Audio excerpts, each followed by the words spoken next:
Okay, what's today's date?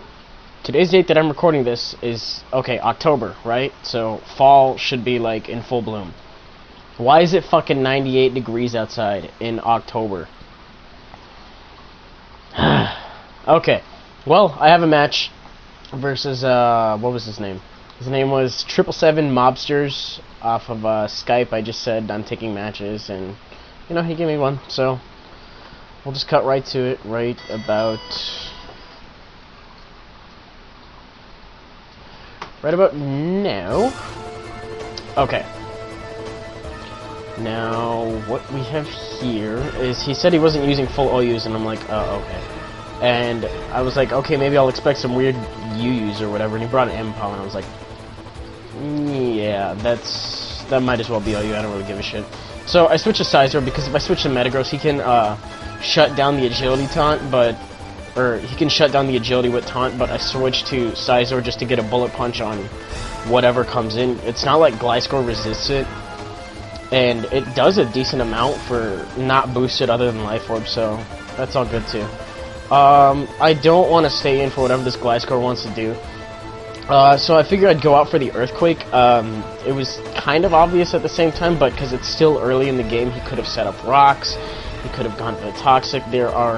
There were a lot of things he could have done, and I figured, you know, since Shaman is Shaman has Natural Cure, I'm not going to care about the rocks. Toxic, I have Natural Cure, and Earthquake, I'll take it nice. So anyway, he goes to this Tentacruel, and I go for the HP Ice, and I guess he saw that coming. I didn't really think it was that obvious, but he does take it really nicely. And I realized at this point that once Metagross and Starmie are out, my team is in trouble to this thing. So I need to eliminate it as early in the match as possible, because this thing is just going to be nothing but trouble. So he knocks off my lefties, which is whatever. They're not altering my attack at all in any ways, and I can just do Leech Seed if I really need to, but it doesn't matter. So I go for Seed Flare right here, just because it's neutral and it's stab, and I want to gauge how much damage it does, as well as get a Spec D drop on that Tentacruel, because that's what they're known for. They're Spec D. So instead, I get the Spec D drop on Clefable, and he switches out and goes into Ninjask, which is a brilliant yet fairly obvious move from my behalf. Brilliant on his, because he resists it ×4, still does a nice amount, and I get the Spec D drop. And my hatred for Ninjask is absolutely unbelievable, so I was raging so hard at this point. I was like, he's gonna get the setup, and he uses U-turn. And I was like, wait, this is a banded Ninjask, isn't it? I didn't ask him that, but that's the assumption I made, because those are like the only two Ninjask I'll see, and I really haven't seen a banded Ninjask in probably like a year. So I go for HP Ice on that thing, and then right here I just go for Seed Flare, hoping to get the Spec D drop like I need to, and I do, which is sweet. But he's gonna kill me off with Surf. I didn't risk the Leech Seed just in case he was packing Liquid Ooze instead of Clear Body. I never found that out. I don't think I'm gonna find out, so it's whatever. So I go to Starmie right now, who can easily take it off with a Thunderbolt or Psychic. I wouldn't have gone for Thunderbolt in the first place, because Psychic stabs. Psychic would have hit Gliscor if it decided to come in, so it's all good. And he goes to Ninjask, and I'm like, fuck this. And I go out to Scizor just in case he wants to U-turn or whatever. I'm not sure if I resist it ×2 or ×4, but either way, look at that. That's still a lot of damage. Like, a lot. And he goes out to Infernape, and I'm like, well, I can't do anything at all. So I go to Blaziken, just in the hopes that if he does close combat, he'll bring me into Blaze range. If he goes for a fire move, I can resist it.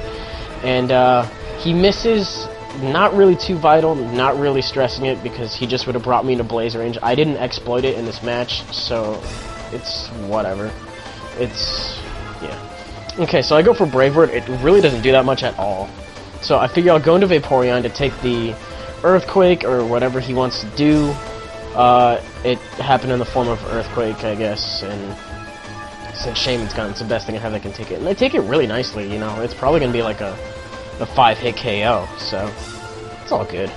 And he takes this opportunity to switch out and go into Clefable. I figure I'll go straight out offensive, and there's no need to wish in hopes of passing it to something else, because I'm still doing really nicely on the HP side.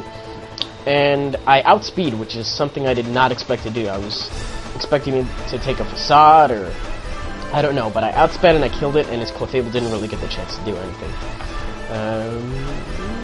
What do we have here? Okay, so he goes to Amber Bomb. Protecting for the obvious fake out. And, oh, I gotta respond to this. Okay. So, at this point I have almost all my health back, which is cool. And look at, if you remember how much the Gliscor did, he does about that amount with one hit from the double hit. So Amber Palm is fucking beast when it's got stab on it. I cannot even begin to imagine how much a stab return would have done. Well, I probably could if I plugged it in damage calc, but whatever. Anyway, I surf, doesn't quite kill, and I don't want to take another double hit, or whatever he's going to do, so I figured now's a good opportunity to bring in Scizor at this point.